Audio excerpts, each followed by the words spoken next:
So today's topic is update, कि किस तरह से आप किसी फील्ड को अपडेट कर सकते हो। जैसे कि अगर मैंने किसी भी नाम पे अपडेट के लिए क्लिक किया तो एक फॉर्म और उसके अंदर इसकी लिखी हुई सारी वैल्यूज आ जानी चाहिए। अगर कुछ चेंज करके मैंने सेव बटन पे क्लिक किया तो जो नाम मैंने चेंज किया होगा वही नाम आपके टेबल में यहाँ पे डिस्प्ले होना चाहिए। सो ये हमें करना है आज अपडेट के लिए, ठीक है। तो अभी सबसे पहले अपडेट के लिए एक बटन भी बना लेते हैं एक्शंस के अंदर, ठीक है। स्क्रीन दिख रही है ना मेरी VS कोड। तो यहाँ पे अभी अपडेट के लिए बटन कहाँ पे बनाना पड़ेगा, जहाँ पे डिलीट बटन रहेगा वहीं पे नीचे में यहाँ पे बटन ले लेते हुए अपडेट नाम का, ठीक है। दिख रहा है बटन? इसमें हाँ, तो आप साथी लोगों थोड़ा सा बात कर सकते हो अगर कुछ पूछा, कुछ समझ में नहीं आया तो। Okay ma'am. अपडेट बटन पे क्लिक करने के बाद आपको करना क्या है, अपडेट पे जैसे ही हम क्लिक करें तो कौन से कंपोनेंट पे जाना चाहिए, हम अपडेट वाले कंपोनेंट पे, बराबर। डेटा अपडेट करने के लिए तो उसके लिए आपको क्या करना पड़ेगा, सबसे पहले तो अपडेट नाम का एक कंपोनेंट भी बनाना पड़ेगा जो कि मेरे पास है नहीं। तो यहाँ पे हम nggc अपडेट क्या है, एम्प्लॉय है ना मेरा, अपडेट एम्प्लॉय नाम से एक कंपोनेंट बना लेते हैं।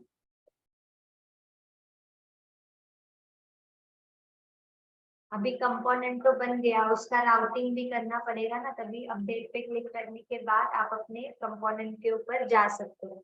तो उसके लिए क्या करेंगे, राउटिंग के लिए यहाँ पे आ जाते app routing module dot ps में, और यहाँ पे कॉमाडे के बाद सेट करना है हमें अपडेट सपोज कॉमा कंपोनेंट और अपडेट एम्प्लॉय कंपोनेंट, ठीक है। अभी क्या करना पड़ेगा, जहां पे भी मैंने वो अपडेट का बटन दे रखा है HTML के पेज पे, तो यहाँ पे हम यूज कर लेते हैं राउटर लिंक का और अपडेट का लिंक प्रोवाइड कर देंगे।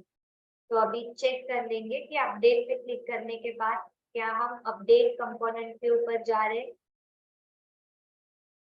क्या। Yes ma'am. अभी अपडेट पे क्लिक करने के बाद यहाँ पे क्या होना चाहिए, अगेन यहाँ पे भी आपके पास होना चाहिए फॉर्म, और फॉर्म के अंदर क्या होना चाहिए, जिस किसी आईडी को मैं अपडेट करना चाहती हूँ। देखो अभी अपडेट के लिए ना आपको सर्वर में आईडी भेजना पड़ेगा। जो आईडी आप भेजोगे उस आईडी का रिस्पॉन्स आपको बैकएंड से मिलेगा आपके पेज के ऊपर, क्योंकि अगर आप नाम भेजोगे तो आपके पास बहुत सारे नाम के एम्प्लॉय रहेंगे कि कोमल नाम की एम्प्लॉय का डेटा अपडेट करना है, तो अभी वो कौन सी कोमल, वो कैसे पता चलेगा। तो इसीलिए हम एक यूनिक आईडी भेजेंगे, क्योंकि आईडी हमेशा यूनिक होता है जो चेंज नहीं होता है।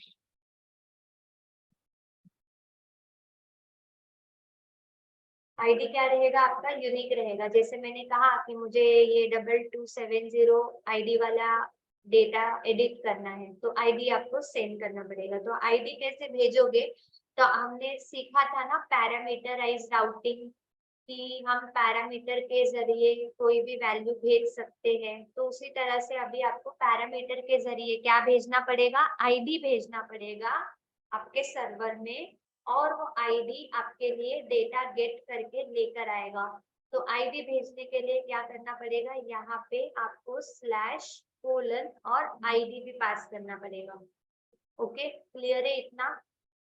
हमने पैरामीटर क्यों पास किया, क्योंकि हम अपडेट तो करना चाहते हैं लेकिन हम किस फील्ड को अपडेट करना चाहते हैं ये हम आईडी के जरिए बताएंगे।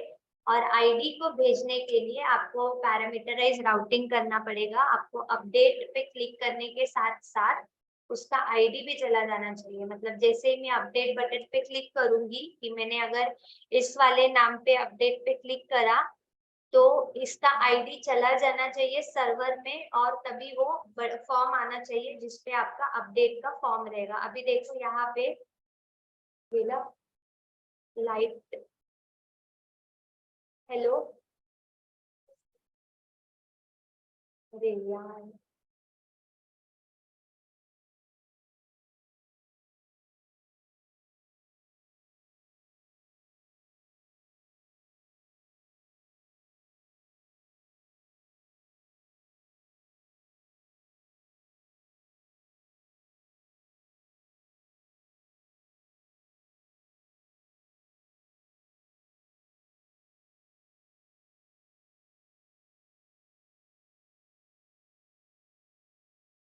Hello, Yes, ma'am. मॅडम येतं मॅडम. माझा आवाज येतोय ना? कारण इथे हो आता येत आहे. ठीक है, तो अभी हमने क्या किया, यहाँ पे पैरामीटराइज राउटिंग कर लिया है। क्या करना है, मेरे को आईडी भेजना है। ठीक है, आईडी के जरिए हम एक्सेस करने वाले हैं डेटा को। तो अभी देखो यहाँ पे क्लिक करने पे थोड़ी देर पहले वो अपडेट पे जा रहा था, अभी जा रहा है क्या अपडेट पे क्लिक करने पे? नहीं, नहीं जा रहा है। क्यों नहीं जा रहा है? क्योंकि अगर आपने यहाँ पे कोई पैरामीटर भेजा है, इट मीन्स कि आपको कंपलसरी उस पैरामीटर की कोई वैल्यू भी भेजनी पड़ेगी ना। देखो जैसे ही आप इसको हटा दोगे यहाँ से, तो वो ये काम करेगा, ये अपडेट पे चला जाएगा। लेकिन अगर आप पैरामीटर के जरिए वैल्यू भेज रहे हो, आईडी भेज रहे हो, तो आपको आईडी भी भेजना पड़ेगा यहाँ पे राउटिंग में, जो हमने सीखा था राउटिंग के मॉड्यूल में। अभी इसका कैसे राउटिंग करोगे आप, मतलब यहाँ पे अभी आपको क्या करना पड़ेगा, जिधर आपने वो राउटर लिंक लगाया है ना, यहाँ पे थोड़ा काम करना पड़ेगा कि आपको यहाँ पे अपडेट बटन पे तो क्लिक करना ही है, बट साथ में ही वो एम्प्लॉय का आईडी भी भेजना है। तो उसके लिए देखो ध्यान से, आपको इसे बाइंड करना है राउटर लिंक को, इस अपडेट को भी बाइंड करना है, सिंगल कोट के अंदर लेना है इसे। ये हम लोग किस लिए कर रहे हैं, क्योंकि हम पैरामीटर के साथ वैल्यू भी भेज रहे हैं, तो बटन पे क्लिक करने के बाद वो वैल्यू भी चली जानी चाहिए, इसीलिए। और यहाँ पे आपको देना है स्लैश, यहाँ पे भी देना है स्लैश एंडिंग में, और इस सिंगल कोट के बाहर आके कॉमा। अभी आपका एम्प्लॉय डेटा पूरा का पूरा इस ईएमपी के अंदर है, तो ईएमपी डॉट क्या भेजना है आपको, आईडी, emp.id। अभी एक बार चेक कर लेते वापस से अपडेट पे, अभी हम जा पा रहे हैं। अभी देखो यहाँ पे आपको यूआरएल में दिख रहा है, आईडी भी चला गया साथ ही में। जैसे मैंने क्लिक किया ना, जैसे ही मैं किसी पर्टिकुलर आईडी पे क्लिक करूंगी, फर्स्ट वाला एंट्री चेक करूं 2215 नाम का, जैसे ही अपडेट पे क्लिक करेंगे तो हम अपडेट पे जा रहे हैं और साथ में उसका आईडी भी जा रहे हैं। क्लियर है यहाँ तक सब? Yes ma'am. हाँ, तो ये आपको राउटिंग की कंसेप्ट थोड़ी सी क्लियर कर लेनी पड़ेगी यहाँ पे, कि हमने पहले यहाँ पे पैरामीटर भेजा आईडी नाम का, और आईडी भी भेजना था। इसके लिए हम यहाँ पे आए जहाँ पे हमारा वो बटन है अपडेट का, और यहाँ पे राउटर लिंक को भी बाइंड कर लिया, और इस तरह से हमने ये ईएमपी आईडी भी भेज लिया। ठीक है, यहाँ तक तो क्लियर है। अभी अभी क्या करना है हमें, हमने जो आईडी भेजा है वो तो यूआरएल में दिख रहा है ना आपको, यहाँ पे दिख रहा है यूआरएल में। एक बार कंसोल में चेक कर लेते, कंसोल में दिख रहा है क्या? क्लिक करने पे कंसोल में नहीं आ रहा है ना डेटा, वो तो बस यूआरएल में आ रहा है। बट हमें तो क्या करना है कि जो भी आईडी हम लोग भेज रहे हैं सर्वर में, उसको पहले कंसोल में लाएंगे, कंसोल से फिर बाद में हमारे एचटीएमएल के पेज पे लाएंगे। तो अभी हमने देखा था परम्स मेथड, परम्स मेथड के जरिए हम जो भी पैरामीटर भेजते हैं उस पैरामीटर की वैल्यू को गेट कर सकते हैं। हमने क्वेरी परम और परम ये दो टॉपिक कर लिए थे, कि पैरामीटर के जरिए जो भी वैल्यू आप भेजते हो उस वैल्यू को गेट करने के लिए आपको वहां पे परम्स मेथड का यूज करना पड़ता है। करेक्ट? तो अभी आपको क्या करना पड़ेगा, यहाँ पे आपको परम्स मेथड का यूज करके उस वैल्यू को गेट करना पड़ेगा। कहाँ पे गेट करना पड़ेगा, ये अपडेट एम्प्लॉय जो है ना आपका, update employ component dot TS में जाओ, और यहाँ पे मैं एनजी ऑनिट को भी ले लेती हूँ, मतलब मैं ऑनिट को भी इम्प्लीमेंट कर लेती हूँ। तो मैंने जैसे कि कल आपको बताया था, उसको लेने के लिए आपको इम्प्लीमेंट करना पड़ेगा। बट अभी देखो, ये एम्प्लॉय अपडेट एम्प्लॉय नाम का जो हमने कंपोनेंट बनाया है, तो इसमें आपको ये पहले से बना बनाया हुआ क्लास मिल रहा है। इसके अंदर ना ही कंस्ट्रक्टर है, मतलब ना ही कंस्ट्रक्टर नाम का फंक्शन है, और ना ही एनजी ऑनिट है। ये जो हम लेटेस्ट वर्जन यूज कर रहे हैं ना, एंगुलर 15, उसमें आता है। लेकिन जो प्रीवियस वर्जन थे जैसे एंगुलर 10 वगैरह, तो उसमें कोई भी न्यू कंपोनेंट जब भी जनरेट करते हो आप, तब आपके पास ना इस तरह क्लास बन के आ जाता है। उसी के साथ में उस क्लास के अंदर आपको कंस्ट्रक्टर भी मिल जाता है, मतलब आपको इस तरह खुद से लिखने की भी जरूरत नहीं होती है। उसी के साथ आपके पास ng on it भी आ जाता है, बट अभी हमें यहाँ पे क्या करना पड़ेगा, उसको इम्प्लीमेंट करना पड़ेगा n on it। और जैसे यहाँ पे on it लिखोगे तो यहाँ पर आपको इंपोर्ट के लिए बोलेगा वो, तो इंपोर्ट कर लो बस। ये जो एरर थ्रो कर रहा है इसको हटा देते हैं। सो दिस टू फंक्शंस हमारे पास आ गए, कंस्ट्रक्टर और ng on it। कंस्ट्रक्टर जो है आपको पता है बाय डिफॉल्ट रन होने वाला एक फंक्शन है जिसे कॉल करने की जरूरत नहीं होती है। सिमिलरली ये ng on it नाम का जो फंक्शन है ना, ये भी आपका एप्लीकेशन जब रन होता है, एप्लीकेशन के साथ ही कंस्ट्रक्टर के बाद लोड होने वाला ये सेकेंड फंक्शन है। ठीक है, तो इसीलिए हमने यहाँ पे ये ng on it भी ले लिया। अभी आपको क्या करना है कि पैरामीटर के जरिए जो भी आईडी मैंने भेजा है उस आईडी की वैल्यू को गेट करना है। तो गेट करने के लिए हम परम्स मेथड का यूज करेंगे, लेकिन परम्स मेथड जो है वो कहाँ पे रहती है, एक्टिवेटेड राउट में रहती है। तो हमने देखा था कि आपको यहाँ पे प्राइवेट कोई भी एक ऑब्जेक्ट का नाम देके आपको यहाँ पे एक्टिवेटेड राउट नाम का जो मेथड है वो इंपोर्ट करना पड़ेगा। अभी हम ng on it के अंदर, मैं ng on it के अंदर इसलिए ले रही हूँ क्योंकि अगेन इसे कॉल करने की जरूरत नहीं है, ऑटोमेटिकली जब मेरा एप्लीकेशन रन होगा तब मुझे वो वैल्यू भी गेट करके मिलेगी। तो यहाँ पे अभी आपको क्या करना है, ng on it के अंदर परम्स का यूज करना है। तो हम यूज करेंगे इस मेथड को, देखो ये एक्टिवेट है ना, तो यहाँ पे active dot params dot subscribe. इतना तो आपको पता है ना, वैल्यू गेट करने के लिए सब्सक्राइब करना पड़ेगा, जो कि वैल्यू आपका रिस्पॉन्स आएगा डेटा के अंदर, और इसे हम कंसोल डॉट लॉग करके डेटा को देख लेंगे। नाउ लेट्स चेक, एक बार देख लेते हैं। अभी हम यहाँ पे आपका आईडी दिख रहा है अभी यहाँ पे, बट ये देखो ये पूरा का पूरा ऑब्जेक्ट रिटर्न करके दे रहा है आईडी का। मतलब अभी मैं यहाँ से किसी भी स्पेसिफिक आईडी पे क्लिक करूंगी, ये 2238, तो ये पूरा का पूरा क्या दे रहा है, मुझे ऑब्जेक्ट रिटर्न करके दे रहा है। But we want only this ID, हमें बस ये आईडी गेट करना है। तो यहाँ पे ना डेटा के आगे आपको स्क्वायर ब्रैकेट और सिंगल कोट में लिखना पड़ेगा कि हमें पूरा ऑब्जेक्ट नहीं चाहिए जो डेटा के अंदर, मतलब पूरा रिस्पॉन्स जो आ रहा है ना सब्सक्राइब होके, उसमें से खाली आईडी चाहिए। ना एक बार चेक कर लेते हैं। अभी हम यहाँ पे किसी आईडी पे क्लिक करेंगे तो देखो अभी सिर्फ यहाँ पे हमें आईडी मिल रहा है।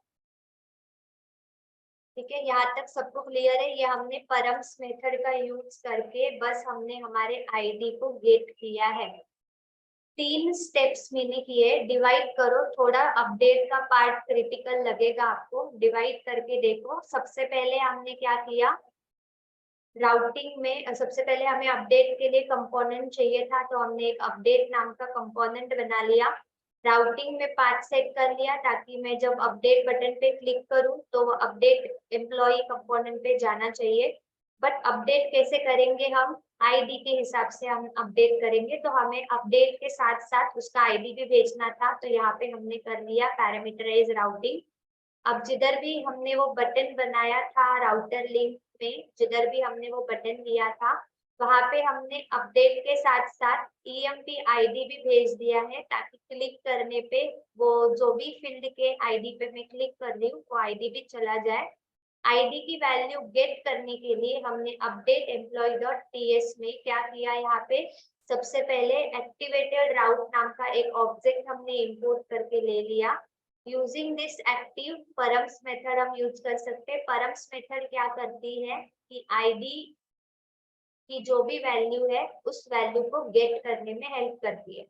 तो परम्स मेथड की हेल्प से हमने उस आईडी की वैल्यू को गेट करा, स्टोर करा डेटा के अंदर। बट डेटा मुझे पूरा ऑब्जेक्ट रिटर्न करके दे रहा था और मुझे खाली आईडी चाहिए थी, तो हमने यहाँ पे ले लिया आईडी। तो यहाँ तक सब चीजें क्लियर है। हमने बस क्या किया है, यहाँ पे अपडेट पे क्लिक करने तक हमारी आईडी आ रही है। क्लियर है यहाँ पे, लेकिन हमें यहाँ पे आईडी नहीं चाहिए। हमें क्या चाहिए यहाँ पे कि जब भी किसी बटन पे क्लिक करूं तो अपडेट का पूरा फॉर्म, और उस फॉर्म के अंदर पूरा उसका डेटा पहले से ही चिपका हुआ आना चाहिए उस फॉर्म के साथ। तो अभी आपको फॉर्म भी बनाना पड़ेगा। तो फॉर्म बनाने के लिए हम यहाँ पे आ जाते हैं update employ component dot HTML पे। देखो अभी मैं यहाँ पे नया फॉर्म बनाऊं या मेरे पास पहले से ही एम्प्लॉय लिस्ट में फॉर्म है, मतलब ऐड में हमने फॉर्म बनाया था ना ऐड में, इसका यूज करूं या मैं नया बना के दिखाऊं आपको?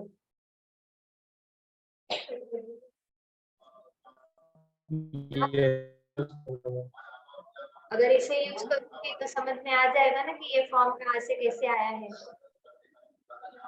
जी जी। तो देखो आपको क्या करना है, अपडेट पे क्लिक करने के बाद फॉर्म डिस्प्ले हो, ताकि आप उस फॉर्म के अंदर के डेटा को चेंज करके अपडेट कर सको। तो आपको अपडेट कंपोनेंट पे फॉर्म लगेगा। अभी हमारे पास पहले से ऐड एम्प्लॉय का एक फॉर्म बना था, जो हमने एम्प्लॉय डिटेल्स ऐड करने के लिए बनाया था।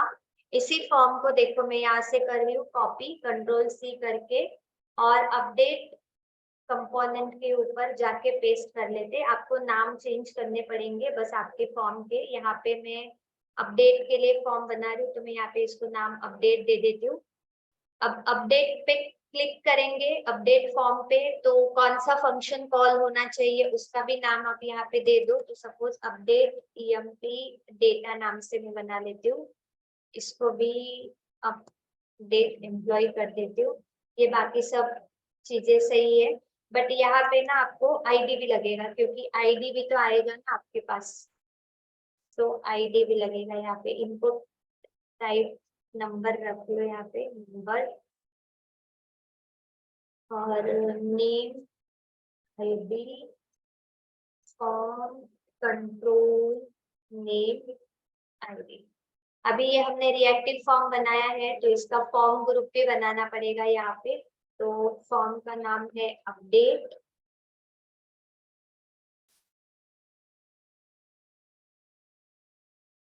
Form,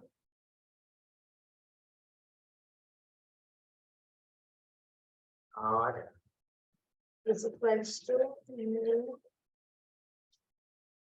form group.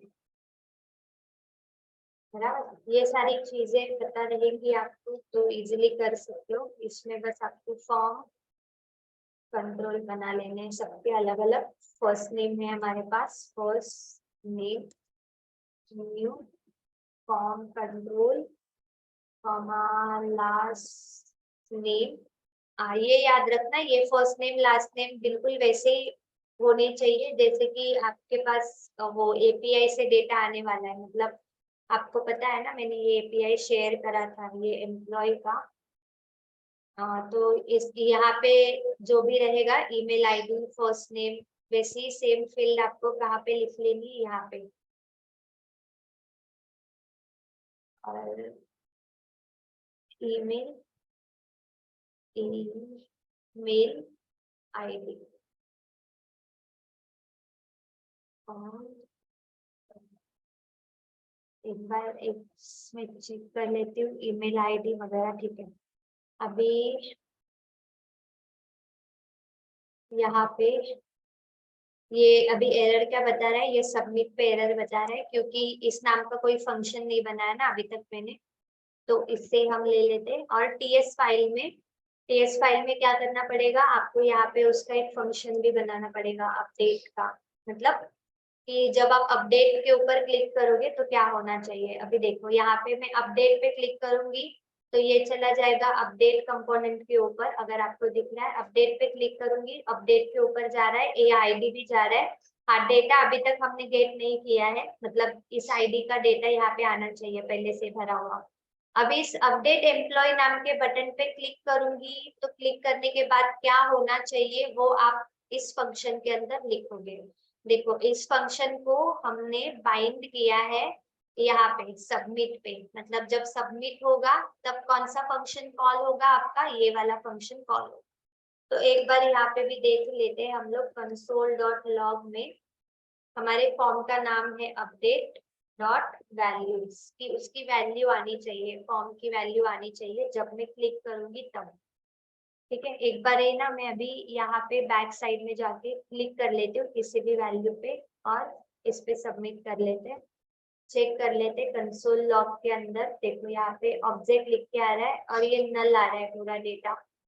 ठीक है, मतलब मैंने बस कंसोल डॉट लॉग में यहाँ पे क्या बोला, वैल्यूज। तो इधर जो भी कुछ वैल्यूज आप लिखोगे, जैसे कि आपने यहाँ आईडी लिखा, फर्स्ट नेम लिखा, और ये लास्ट नेम और ईमेल आईडी और अपडेट, तो ये बस मैंने वैल्यू देखने के लिए कि हमारा ये फंक्शन बराबर काम कर रहा है कि नहीं कर रहा है। तो ये तो अभी काम कर रहा है, बट अगेन एक्चुअल पर्पस क्या है हमारा, कि अपडेट पे क्लिक करे तो ये अपडेट की वैल्यूज यहाँ पे आनी चाहिए। अब ये वैल्यू यहाँ पे कैसे आएगी, तो इन वैल्यूज को आपको क्या करना पड़ेगा, गेट करना पड़ेगा। तो ये वैल्यूज को गेट करने के लिए आपके पास होती है एक एपीआई, जो होगी ये गेट वाली। आईडी लिखा है ना ये कर्ली ब्रेसेस में, ये देखो ये वाला गेट और ये वाला गेट अलग है। ये एपीआई जो आपको दी है ना गेट की, ये क्या करती है, ऑल एम्प्लॉयज का डेटा आपको लाकर देगी, ऑल एम्प्लॉयज का डेटा। और ये गेट एपीआई जो है ये क्या करेगी, जो आईडी आप भेज रहे हो पैरामीटर के जरिए, जो भी आईडी आप भेज रहे हो उसी आईडी का डेटा आपको गेट करके देगी। तो हमें यहाँ पर यही करना है कि मैं जिस आईडी पे क्लिक कर रही हूँ वो आईडी जाना चाहिए और उस आईडी का डेटा गेट होना चाहिए। So we are using this API to get our data. तो इस गेट पे क्लिक करो, और यहाँ पे भी आपको अगर दिख रहा होगा डिस्क्रिप्शन में कि आपको कोई भी आईडी भेजना होता है, यहाँ पे आप चेक करो आपके पास रियल टाइम में जो आईडी है। देखो ये आईडी है 2215 लिख के ट्राई करके देख लो, आपके पास डेटा वही आया जो मेरे पास उस टेबल में लिखा हुआ है। मतलब ये एपीआई काम कर रही है। 2262 लिख कर देख लेती हूँ यहाँ पे, 2262, और ट्राई करके देख लो। तो ये साई शाम का डेटा आया 2262 वाला। ठीक है, तो आपको कौन सी एपीआई लेनी है, ये वाली यूआरएल जो है यहाँ से करनी है कॉपी। इस यूआरएल को करेंगे कॉपी। कॉपी करने के बाद आपको जाना है सर्विस के अंदर, कहीं पे सर्विस। ठीक है, सर्विस में जाने के बाद यहाँ पे get EMP data by ID ऐसे नाम का मैं एक फंक्शन बना लेती हूँ बस। रिटर्न करेगा ये HTTP मेथड की गेट मेथड। इसमें वापस से आपको गेट मेथड का ही यूज करना है और उस यूआरएल को पेस्ट करो। अभी मुझे इस आईडी की जरूरत नहीं है क्योंकि मैं हार्ड कोडेड ऐसे आईडी नहीं भेजूंगी। मैं जो आईडी पे क्लिक करूंगी वो आईडी जाना चाहिए। तो यहाँ से इस आईडी को हटा दो।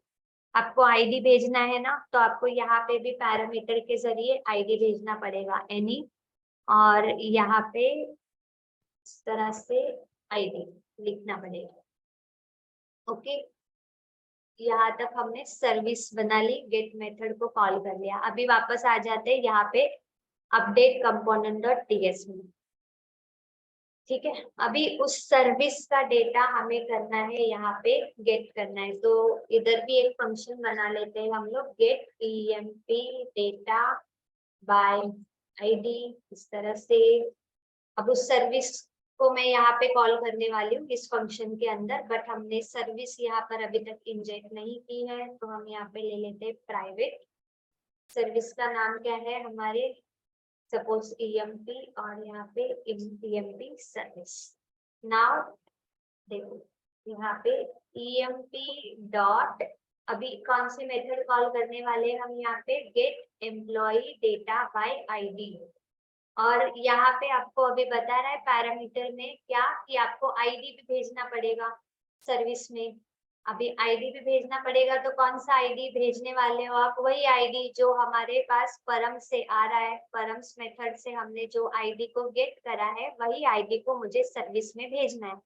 अब भेजेंगे कैसे, उसके लिए आपको क्या करना पड़ेगा ना, यहाँ पे कोई भी एक वेरिएबल बना लो आईडी नाम का, जिसमें आप स्टोर करोगे इस डेटा के अंदर आने वाली जो भी वैल्यू रहेगी वो। तो स्टोर करने के लिए अभी क्या करना पड़ेगा आपको, इधर ही इसके नीचे id is equals to data, और डेटा की क्या भेजनी है आपको, वैल्यू भेजनी है। तो ये आएगी। अभी क्या हो चुका है देखो, परम्स मेथड के जरिए, परम्स के जरिए जो भी आईडी आपके पास आ रहा है, जो भी रिस्पॉन्स आपके पास आ रहा है वो इस डेटा के अंदर है, और इस डेटा के अंदर का जो डेटा है वो मैंने इस आईडी के अंदर भेजा है, इधर इस तरह से। मतलब इस डेटा के अंदर जो भी आईडी है उस आईडी को हमने इस आईडी नाम के वेरिएबल में भेजा है, और इसे आप यहाँ पे अभी पास करोगे। बस ये मेथड थोड़ा सा समझ लेना, वीडियो एक बार 1 2 3 बार देख लो अच्छे से, तो समझ में आ जाएगा कि आपने किया क्या है यहाँ पे।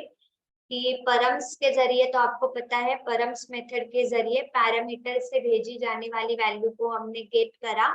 गेट करने के बाद हमने उसे इस डेटा नाम के फंक्शन में स्टोर करा।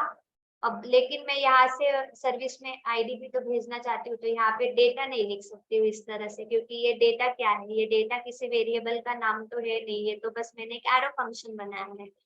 तो उसी तरह से हमने क्या किया, इस आईडी नाम का एक वेरिएबल बनाया। आपको याद रहेगा तो आपने ऐड एम्प्लॉय के टाइम पे भी वैसे किया था, पोस्ट मेथड गेट मेथड में, कि एक वेरिएबल के अंदर आपने डेटा को स्टोर करा था। तो उसी तरह हमने यहाँ पे आईडी नाम का वेरिएबल बना के यहाँ पे डेटा स्टोर करा है बस। और इधर आपको लिखना है अभी आईडी। नाउ इनफ, यहाँ पे बस अभी आपको कर लेना है सब्सक्राइब। सब्सक्राइब करेंगे, जो भी रिस्पॉन्स आ रहा है, सब्सक्राइब की स्टेप्स हर जगह सेम ही रहेगी कि रिस्पॉन्स अगर आ रहा है तो console.log में दिखा दो यहाँ पे डेटा इस तरह से। ठीक है, अभी चेक कर लेते हैं एक बार किसी भी एक बटन पे क्लिक करके। देखो अभी यहाँ पे क्या हो रहा है, अगेन मैं क्लिक कर रही हूँ, मेरा आईडी जा रहा है लेकिन डेटा नहीं डिस्प्ले हो रहा है यहाँ पे। डेटा क्यों नहीं डिस्प्ले हो रहा है यहाँ पे, तो आपको क्या करना पड़ेगा कि इस आईडी के अंदर, मतलब आपके आईडी के अंदर जो भी डेटा आ रहा है उसको फॉर्म के साथ सेट भी करना पड़ेगा ना। मतलब जो भी फॉर्म बनाया है आपने, इस फॉर्म के हर एक इनपुट के अंदर आपको उस आईडी का जो डेटा आ रहा है आपके पास, उस आईडी के डेटा को आपको सेट करना पड़ेगा।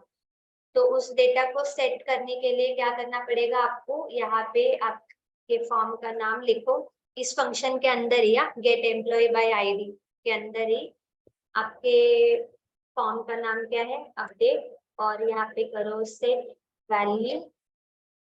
ठीक है, सेट वैल्यू, और किस चीज की वैल्यू को आपको सेट करनी है, तो जो भी इस डेटा के अंदर आ रही है उस वैल्यू को सेट करना है मुझे फॉर्म के अंदर। ठीक है,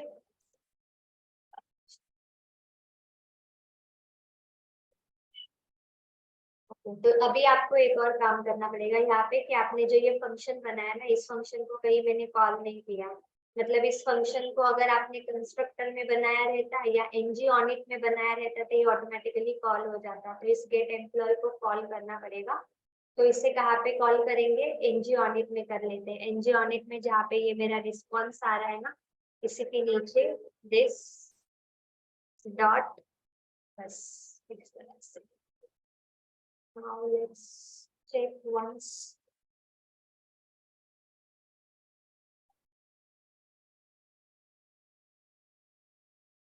सेव करके एक बार चेक कर ले, एक बार मैं वापस सर्वर चालू बंद करके देख लेती हूँ।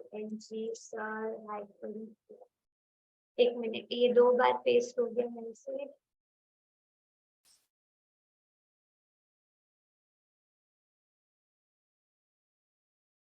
अरे मेरी स्क्रीन दिख रही है क्या आपको?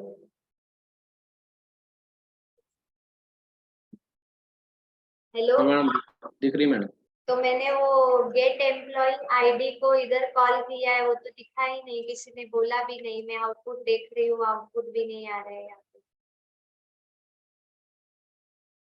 देखो मैंने यहाँ पे क्या किया, मैंने ये जो गेट एम्प्लॉय बाय आईडी नाम का फंक्शन बनाया, इस फंक्शन के अंदर हमने वो सर्विस को कॉल किया और उस सर्विस के अंदर मैंने ये आईडी भेज दिया। इस आईडी के अंदर क्या जा रहा है, ये डेटा जा रहा है, और इस डेटा को हमने अपडेट नाम का जो फॉर्म बनाया था उस फॉर्म के अंदर सेट कर दिया वैल्यू। बट ये जो मैंने फंक्शन बनाया, इस फंक्शन को कहीं तो कॉल करना पड़ेगा मुझे, तभी वो यहाँ पे मुझे कुछ आउटपुट दिखाएगा। तो इस फंक्शन को कहाँ पे कॉल करते हैं, ng on it के अंदर, इधर ही यहाँ पे आपका रिस्पॉन्स आ रहा था। तो this dot get employ by ID, यहाँ पे बस उसे कॉल करके चेक कर लो अभी एक बार। देखो अभी यहाँ पे अगर मैं इस ए नाम के ऊपर अपडेट पे क्लिक करूंगी तो इसका डेटा ओपन होके आना चाहिए। ये ए कहाँ से आया, ये अमित पे क्लिक कर रहे तो देखो अभी अमित का डेटा आ रहा है। अगर यहाँ से मैं क्लिक कर लेती हूँ सपोज कोमल के नाम के ऊपर तो कोमल का डेटा आ रहा है। अभी क्या हुआ है पता है कि ये जो वैल्यूज है ना, ये वैल्यू मैंने सेट करी है। डेटा के अंदर जो भी वैल्यू आ रही है वो वैल्यू हमने अपडेट नाम के फॉर्म में सेट करी है, इस वजह से वो वैल्यूज आपको मिल रही है। क्लियर है यहाँ तक सबको? एक बारी में शॉर्ट नोट्स बना के दिखा देते हैं।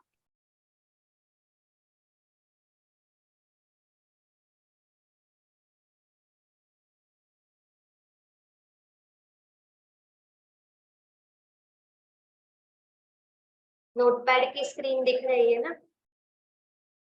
हाँ मैडम।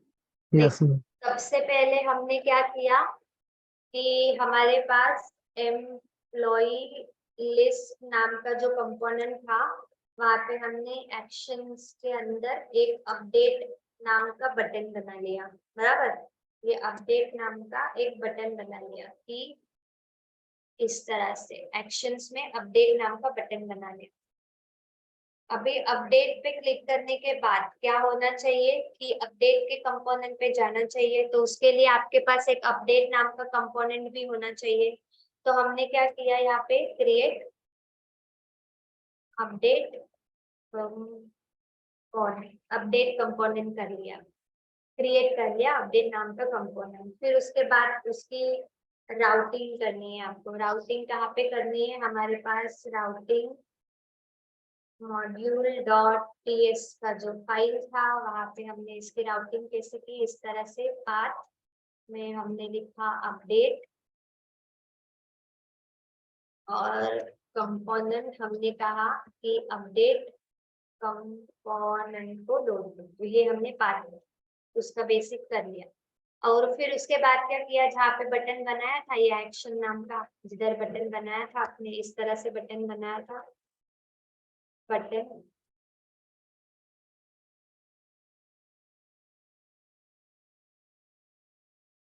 यहाँ पे अपडेट नाम का जो बटन बनाया था, तो यहाँ पे हमने क्या किया, router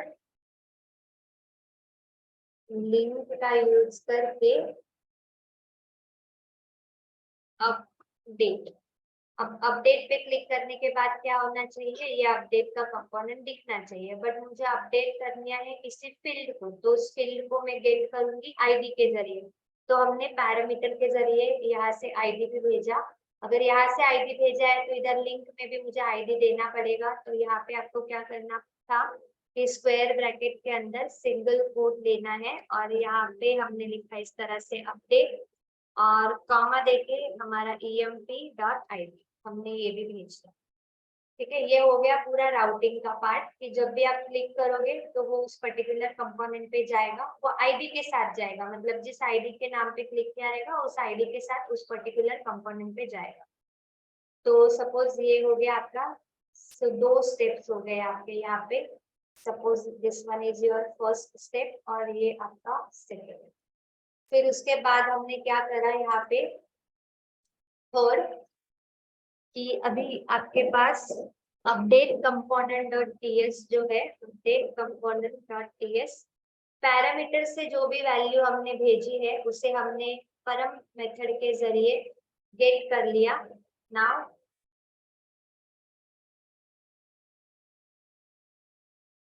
you have to get the parameter value using params. Params के जरिए हमने उस वैल्यू को गेट कर लिया। वो भी मैं आपको दिखा देती हूँ इस तरह से। ये कुछ कोड किया था मैंने एनजीओन के अंदर, तो ये परम्स मेथड की हेल्प से हमने उस वैल्यू को गेट करा।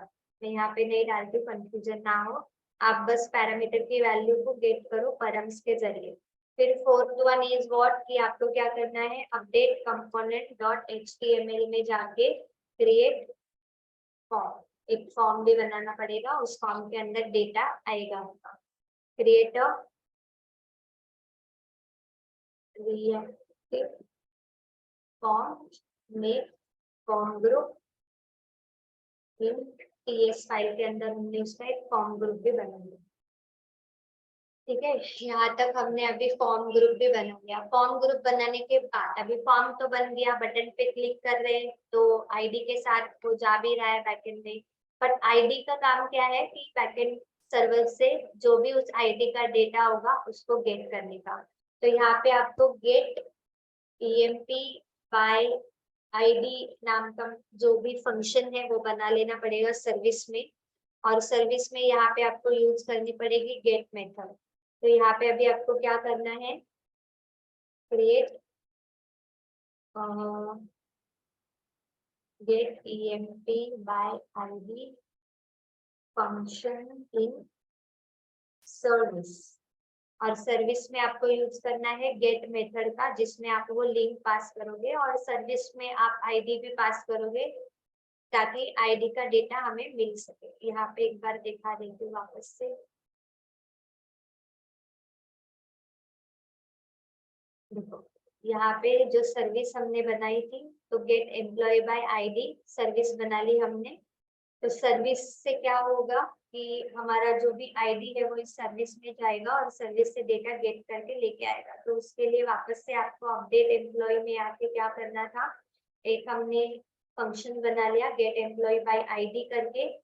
और गेट एम्प्लॉय बाय आईडी नाम के फंक्शन से हम उस आईडी को भेज रहे थे। भेजने के बाद सब्सक्राइब होकर जो भी डेटा आया उस डेटा को हमने फॉर्म के साथ सेट कर दिया।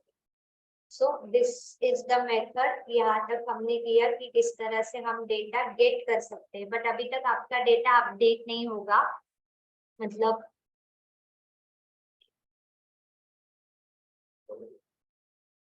देखो यहाँ पे अगर मैं अपडेट बटन पे क्लिक कर रही हूँ तो अपडेट पे क्लिक करने के बाद डेटा तो आ रहा है। अभी सपोज यहाँ पे मैंने नाम करेक्ट कर लिया और अपडेट पे क्लिक किया। अपडेट पे क्लिक करने के बाद देखो यहाँ पे आपका डेटा दिख रहा है, अपडेट हो चुका है। बट ये अपडेट होके वापस से कहाँ पे जाना चाहिए, आपके इस एम्प्लॉय लिस्ट के अंदर आना चाहिए। यहाँ पे हो गया क्या वो नाम अपडेट आपका, यहाँ पे नहीं हुआ है अभी तक अपडेट। तो यहाँ पे अभी अपडेट करने के लिए आपको क्या करना पड़ेगा, जो भी आपका एक और मेथड इस पे कॉल करनी पड़ेगी आपको, मतलब एक और सर्विस हमें यहाँ पे कॉल करनी पड़ेगी। तो उस सर्विस का नाम रहेगा पुट। ठीक है, जिस तरह से हमने डेटा गेट किया है आईडी के जरिए उसी तरह से आपको डेटा भेजने के लिए एक और मेथड का यूज करना पड़ेगा यहाँ पे, जिसका नाम रहेगा पुट मेथड। क्लियर है? अभी आप मुझे ये बताओ कि इतना ही करोगे आज या बता दूं कि किस तरह से अपडेट भी हो जाएगा आपका डेटा।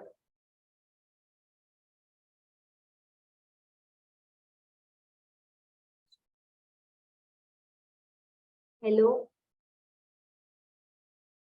आपके समय Yes, ma'am. मी काय म्हणत आहे की मी तुम्हाला जे इथपर्यंत दाखवलेलं आहे की तुम्ही कसं अपडेट वर क्लिक केल्यावरती तुम्हाला इथे डेटा डिस्प्ले होतोय, पण अपडेट नाही होते ना क्लिक केल्यानंतर। फॉर्म इथे दिसतोय का अपडेट झालेली एंट्री? No, ma'am. हा, नाही मॅडम. तर हे मी तुम्हाला आता सांगू की तुम्ही एवढंच करणार आहे परफॉर्म? एवढंच करतो मॅम. एवढंच कराल का सांगून टाकू, म्हणजे हे कम्प्लीट होऊन जाईल, तुमच्याकडे रेकॉर्डिंग तर असेल। ठीक आहे मॅडम, सांगू द्या. आता आपल्याला डेटा पाठवायचा है, मीन्स अभी हमें क्या करना है, डेटा एडिट करके वापस सर्वर में भेजना है। तो वापस सर्वर में भेजने के लिए आपको ना यहाँ पे एक और सर्विस कॉल करनी पड़ेगी। तो उसका नाम मैं दे देती हूँ कुछ, तो अपडेट ईएमपी डेटा नाम से, इस तरह से। ठीक है, एक और सर्विस कॉल करनी पड़ेगी। कौन सी सर्विस, तो यहाँ पे देख लेते हैं। अभी यहाँ पे आपको दिया है पुट मेथड का यूज करना पड़ेगा। लेकिन अभी यहाँ पे पुट मेथड में आपको आईडी के साथ साथ क्या भेजना है, बॉडी भी भेजना है।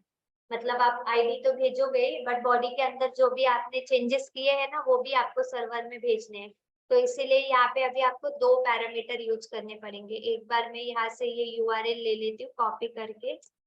तो यहाँ पे आपको दो पैरामीटर भेजने पड़ेंगे, एक आपको आईडी भी भेजना है, कॉमा आपको बॉडी भी भेजना है, यानी कि जो डेटा आपने एडिट करा है वो भी भेजना है। और अगेन यहाँ पे रिटर्न http डॉट, यहाँ पे पुट मेथड का यूज करेंगे डेटा को पुट यानी कि भेजने के लिए।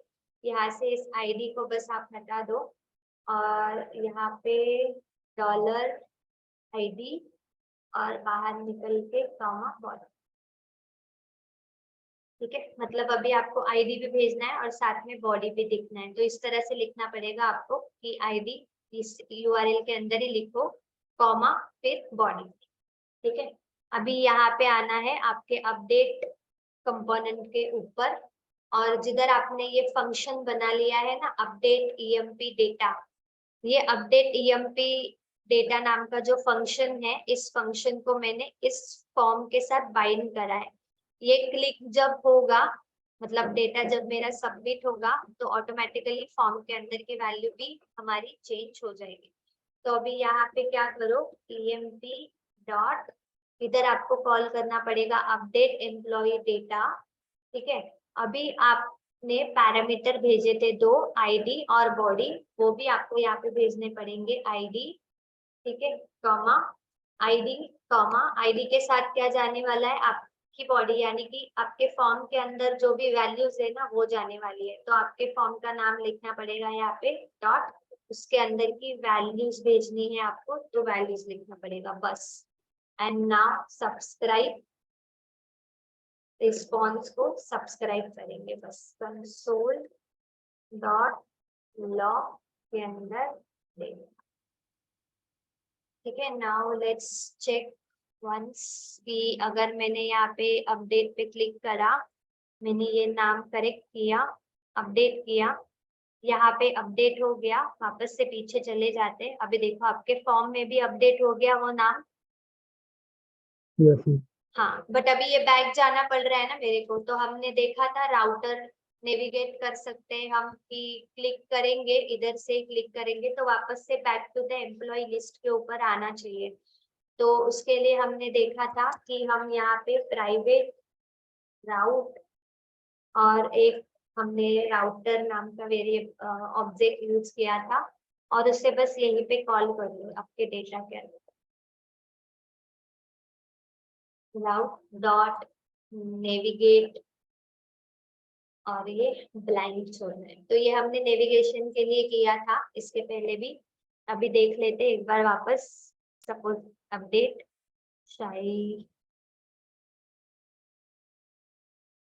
शाम अपडेट, देखो अभी वापस ये नेविगेट हो गया एम्प्लॉय लिस्ट के ऊपर, तो यही अपडेट हो रहा है अभी यहाँ पे।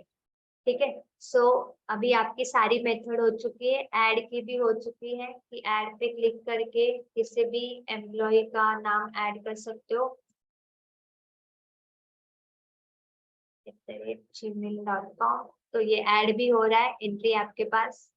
डिलीट करना है इस एंट्री को मुझे, तो डिलीट कर सकती हूँ, डिलीट भी हो रहा है। एडिट करना है तो अपडेट पे क्लिक करके, अगर मैं यहाँ पर अभी एम्प्लॉय का नाम कुछ और देना चाहती हूँ